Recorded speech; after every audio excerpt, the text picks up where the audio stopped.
में जुड़े हैं कि माइक जरा म्यूट कर लेंगे, आवाज खड़खड़ा रहा है।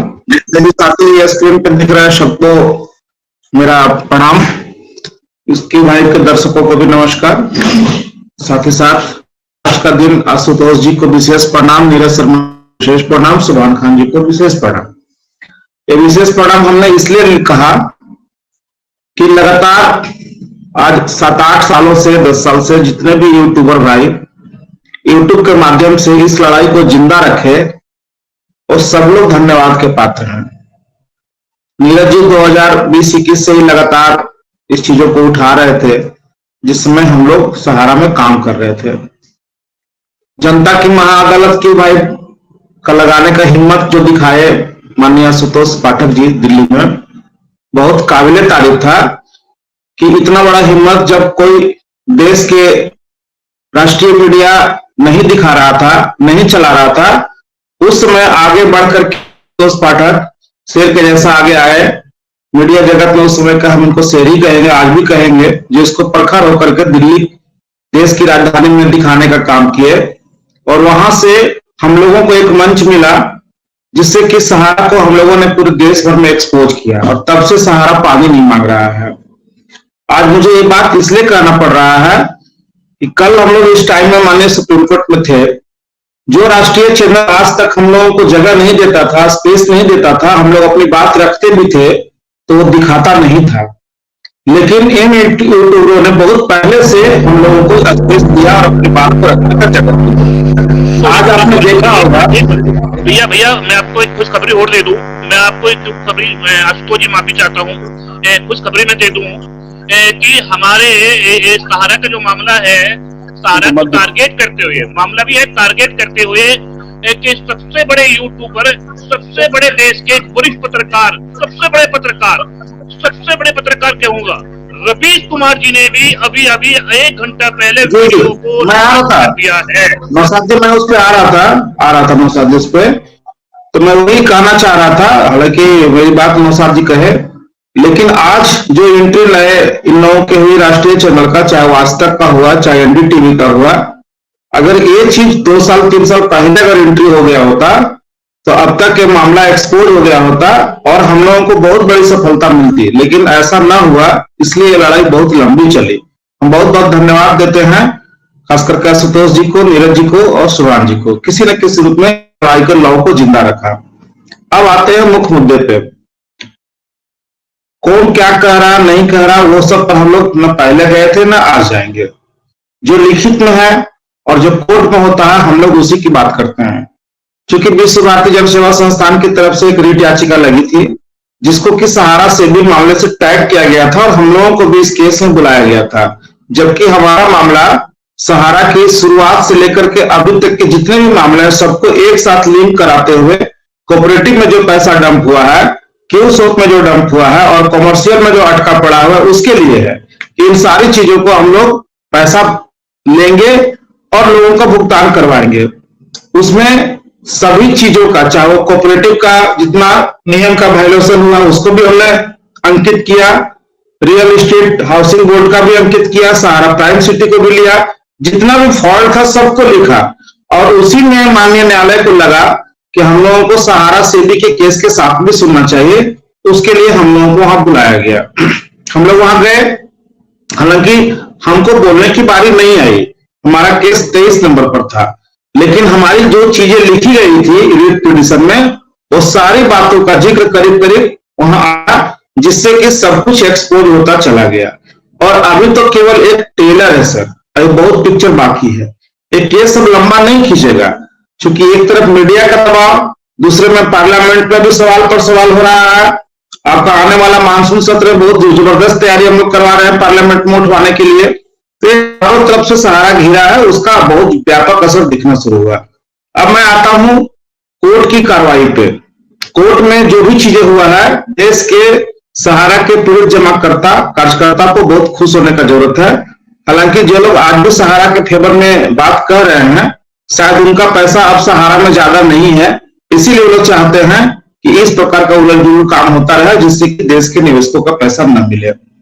कोर्ट रूम की सर स्थिति ऐसी थी पहले तो बता दें कि सहारा का जो एम्बार्गो का जो ये झूठ था, इस 3 दिन में वो ढोल फट गया। जो आज 12 साल से सहारा इंडिया सबको उलझाए हुए था कि हमारे ऊपर एम्बार्गो लगा हुआ है, एम्बार्गो लगा हुआ है, हमको संपत्ति का बिक्री का अधिकार नहीं है, तो सबने आपने देखा। हो सकता है मंडल जी माननीय जज साहब से भी ऊपर हो, क्योंकि वो जो लिखेंगे उसको भी लोग मानने को तैयार नहीं होते, लेकिन हम लोग तो वही मानेंगे जो जज साहब लिखेंगे। ऑर्डर आया नहीं है, आने दीजिए। लेकिन कोर्ट रूम की स्थिति ये थी कि जज साहब एक बार नहीं कई बार फटकार लगाए इन लोगों को कि जो कब आपको कहा गया था कि आप संपत्ति नहीं बेचिए, कब कहा गया था कि आपको सर्किल रेट से 10% आप नीचे मत जाइए, कभी तो मना नहीं किया गया है। 90% से भी अगर आपको नीचे जाना उसके लिए मना नहीं किया गया था, खाली ये कहा गया था कि आप एक बार कोर्ट से परमिशन ले लें। जो कहानी 12 साल पहले लिखी गई थी उसकी खाली मतलब वो पुनरावृत्ति इस बार हुआ है और कुछ नहीं हुआ है। कोर्ट रूम में ये लोग एक पार्ट बता रहे हैं, जब सुबह से कल का टाइम जो कपिल सिब्बल जी का था, और उनका मकसद यही रहता है कि किसी भी तरह से कोर्ट का टाइम को पास कर दिया जाए ताकि अगला डेट फिर 1 आध साल के बाद आ जाए। और ये बात कोर्ट रूम में सब लोग समझ रहे थे, चाहे वो माननीय जज हो या हम लोग हो या हमारे वकील हो या और जो आईए लगा के आए थे, वो सब लोग हम लोग आपस में बात कर रहे थे कि ये टाइम पास करवा रहे हैं कि किसी तरफ से अगला डेट चला जाए। और जज साहब ने उनको पूरा मौका दिया कि कितना आप नीचे गिर सकते हो, कितना झूठ बोल सकते हो, आप पूरा झूठ बोलो, क्योंकि वो सब कुछ उनको मालूम था, क्योंकि वो भी बहुत अच्छे तरीके से तैयारी करके आए थे। जितना वो झूठ बोले उन्हीं की बातों से उन्हीं को बीट किया गया और उनको उन्हीं की बातों में उनको जवाब दिया गया। और जब दत्तार साहब सेबी के जो वकील थे वो जब बोलना शुरू किए तो उसके बाद कपिल सिब्बल को ऐसे लग रहा था कि 10-20 घड़ा पानी ऊपर से पड़ गया, बोलती बंद हो गई थी, बोल नहीं पा रहे थे। और मीठा मीठा कटाक्ष करते हुए माननीय जज साहब ने उनको बहुत डांट भी पिलाया, बहुत डांट पिलाया। मैं कुछ छोटा छोटा आपको एग्जाम्पल देता हूं कोर्ट रूम का। सुबह से जो भी चीज हुआ था कल, 2 दिन तो वो छोड़ दीजिए, कल का जो था कि लगातार झूठ बोले जा रहे थे, गुस्सा हमको भी बहुत आ रहा था कि सबको पता है कि कन्वर्जन कैसे किया गया था। हमको तो लगा बीच में मैं बोलूं, लेकिन हमारे वकील साहब ने हमको बहुत डांटा कि नहीं, कोर्ट रूम में आप नहीं बोल सकते, ये प्रोटोकॉल का उल्लंघन होगा, तो हमने बर्दाश्त किया। कोर्ट रूम में वो साफ कह रहे थे कि रियल एस्टेट हाउसिंग बोर्ड के कोई डिपोजिटर्स नहीं है, सारे लोग फेक है। ये सेबी नहीं कह रहा था, कपिल सिब्बल जी कह रहे थे कि सब लोग फेक हैं, कोई डिपोजिटर नहीं है, जो पैसा हम लोगों ने दिया था वो सेबी भुगतान नहीं कर पा रहा है। इसका मतलब है कि सेबी ही चाह रहा है कि ये पैसा कॉन्सुलेट फंड में चला जाए, मतलब सरकारी फंड में चला जाए, इसीलिए ज्यादा पैसा का मांग कर रहे हैं। इस पर भी उनको डांट पड़ा। दूसरा सबसे बड़ा जो वो कह रहे थे झूठ, उसको पकड़ने का काम जो माननीय जज साहब के, वो बहुत ही काबिल तारीफ है। इसीलिए हम लोग बार बार कहते हैं कि अपने देश का कानून बहुत ही अच्छा है, लोग उलझाने का प्रयास करें लेकिन जजेज उसको पकड़ ही लेते हैं। उन्होंने कहा कि ठीक है, आप खुद बताइए कि अगर आपने कन्वर्जन नहीं किया तो आपका जो स्कीम था रियल एस्टेट और हाउसिंग बोर्ड का, वो 8 साल 10 साल का था, आपने उसको प्री मैच्योरिटी रिडेम्पशन तब कैसे कर दिया जब आपको कोर्ट का केस लगा हुआ था, आपका जजमेंट आता है अगस्त में और आप प्री मैच्योरिटी कर रहे हैं पिछला मई में, ये कैसे कर रहे हैं, ये जरा हमको समझा दीजिए। तो उनका जवाब था कि हमारे ऑफिसेस पर काफी भीड़ लग गई थी पैसा लेने के लिए, तो हमने कैश में भुगतान कर दिया। बोले वाह, बड़ा अच्छा काम किया, कितना कैश बांट दिया? तो 17,000 करोड़ रुपया। कहां से निकाले थे? बोले अच्छा एक बात बताइए, कैश क्यों बांट दिए 17,000 करोड़ रुपया? तो उन्होंने जवाब क्या दिया, उस पर खुद ही उनका माखोल बन गया। लोगों का पैन कार्ड और बैंक खाता नहीं था सर, इसलिए हमने उसको कैश के रूप में बांट दिया। ये उनका जवाब था माननीय कपिल सिब्बल जी का। बोले वाह, बहुत अच्छी बात है। ये पीरियड जो था 2011-12 का, जिसमें आप कैश में पैसा बांट रहे थे, हम भी मानते हैं कि उस समय बहुत सारे लोगों के पास पैन कार्ड नहीं था, हो सकता है कि बैंक खाता भी नहीं होगा। लेकिन क्या आपको पता है कि उस समय एक फॉर्म 15G चला करता था, जिनके बैंक खाते नहीं होते थे, पैन कार्ड नहीं होते थे, और फॉर्म 15G लगा करके अपना देते थे, तब उनको पैसा दिया जाता था। क्या आपने वो भुगतान जो 17,000 करोड़ रुपया किया उसमें फॉर्म 15G लगाया था? इस बात पर तो उनका लगा कि जैसे 10-20 घड़ा पानी के ऊपर से डाल दिया, उनकी बोलती बंद हो गई थी, वो बोल नहीं पा रहे थे कि अब इसके आगे बोले तो क्या कहें। कुछ देर के लिए कोर्ट रूम में सन्नाटा छा गया था।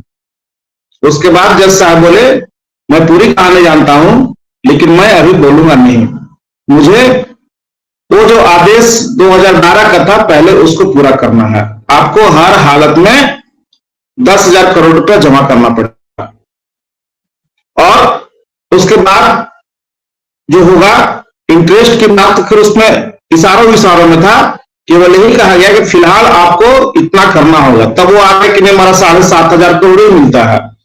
सेबी के वकील साहब जब बोलना शुरू कर तो जवाब ही नहीं दे पा रहे थे, एक पॉइंट पर भी नहीं टिके। तो उन्होंने कहा कि ठीक है, हालांकि हो सकता है कि मुझे सुनने में भूल हो गया होगा, लेकिन हम कोर्ट रूम में जो थे हमको जो समझ में आया कि वो कहा गया कि 10 डेज के अंदर 1,000 करोड़ रुपया आप जमा कीजिए और आप बरसोवा की जमीन का पेपर दीजिए, एमबी वैली का पेपर दीजिए।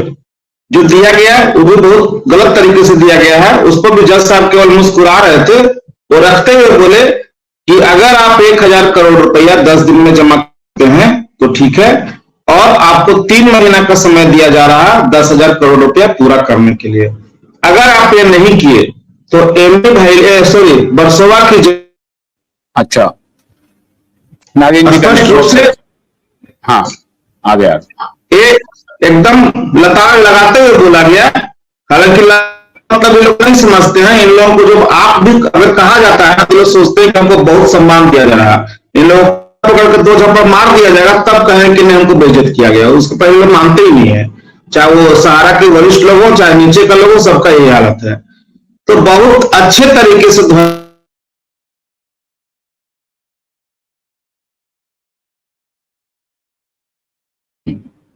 ठीक है, मोटी तौर पे ये बात आ गई।